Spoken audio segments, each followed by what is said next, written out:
আজকে আমরা তৃতীয় শ্রেণীর প্রাথমিক বিজ্ঞান বইয়ের নবম অধ্যায়ের ১২১ পৃষ্ঠার অনুশীলনী প্রশ্নের সমাধান করব। অনুশীলনী ১ শূন্যস্থান পূরণ করি। ক আমাদের বেঁচে থাকার জন্য সূর্যের আলো অত্যন্ত প্রয়োজনীয়। খ ছায়া ব্যবহার করে সূর্য ঘড়ি তৈরি করা যায়। গ সূর্য ভূপৃষ্ঠ সংলগ্ন বায়ুমণ্ডলকে গরম রাখে। ঘ আলো সরল রেখায় চলে। ২ সঠিক উত্তরে টিক চিহ্ন দিই। ১ নিচের কোনটি তাপ ও আলোর উৎস? ক মাটি, খ পানি, গ বায়ু, ঘ সূর্য। তাপ ও আলোর উৎস হলো সূর্য, তাই উত্তর হবে ঘ সূর্য। ২ পৃথিবীর যেসব অঞ্চলে সূর্যের আলো অনেক কম পড়ে সেসব অঞ্চলের আবহাওয়া কেমন? ক বেশি ঠান্ডা ও বরফ, খ বেশি গরম, গ অল্প ঠান্ডা ও গরম, ঘ নাতিশীতোষ্ণ। পৃথিবীর যেসব অঞ্চলে সূর্যের আলো কম পড়ে সেসব অঞ্চলে বরফে ঢাকা থাকে এবং বেশি ঠান্ডা পড়ে, তাই উত্তর হবে ক বেশি ঠান্ডা ও বরফ।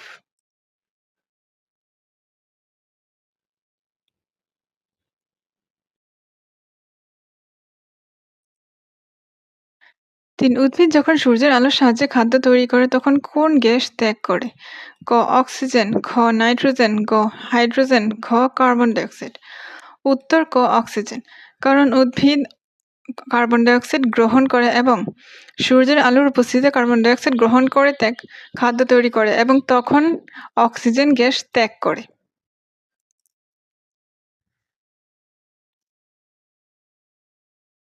সংক্ষিপ্ত উত্তর প্রশ্ন। ক আচ্ছি কাঁচ দিয়ে কাগজ পূরণের মাধ্যমে সূর্যের আলোর কোন বৈশিষ্ট্য সম্পর্কে জানতে পারি? উত্তর আচ্ছি কাঁচ দিয়ে কাগজ পূরণের মাধ্যমে আমরা সূর্যের আলোর উজ্জ্বলতার বৈশিষ্ট্য সম্পর্কে জানতে পারি। খ আমরা রাতের বেলায় দেখতে পাই না, কেন? উত্তর রাতের বেলা সূর্য থাকে না বলে পৃথিবী অন্ধকার থাকে, তাই রাতের বেলা অন্ধকার থাকার কারণে আমরা দেখতে পাই না।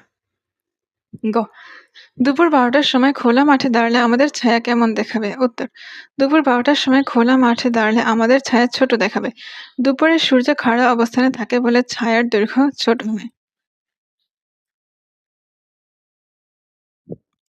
বর্ণমূলক উত্তর প্রশ্ন। ক যদি সূর্য না থাকতো আমাদের কি কি সমস্যা হতো? উত্তর যদি সূর্য না থাকতো আমাদের যেসব সমস্যা হতো: ১ আমাদের চারপাশ সারাক্ষণ অন্ধকার থাকতো। ২ পৃথিবীতে প্রাণের অস্তিত্ব থাকতো না। ৩ পৃথিবী ঠান্ডা ও বরফে আবৃত হয়ে থাকতো। ৪ উদ্ভিদ ও প্রাণের খাদ্য উৎপাদন বন্ধ হয়ে যেত।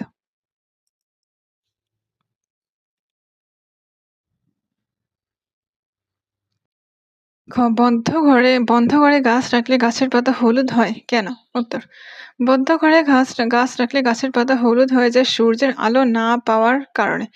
গাছের বেঁচে থাকার জন্য খাদ্য তৈরির প্রয়োজন, কিন্তু গাছ যদি পর্যাপ্ত আলো না পায় তাহলে খাদ্য তৈরি করতে পারবে না, ফলে গাছের পাতাগুলো ধীরে ধীরে হলুদ হয়ে যায়। তাই বন্ধ ঘরে গাছ রাখলে গাছের পাতা হলুদ হয়। গ কোনো ব্যক্তির ছায়া ছোট ও বড় হওয়ার কারণ বুঝিয়ে লিখি। উত্তর কোনো ব্যক্তির ছায়া ছোট ও বড় হয় সূর্যের অবস্থানের উপর নির্ভর করে।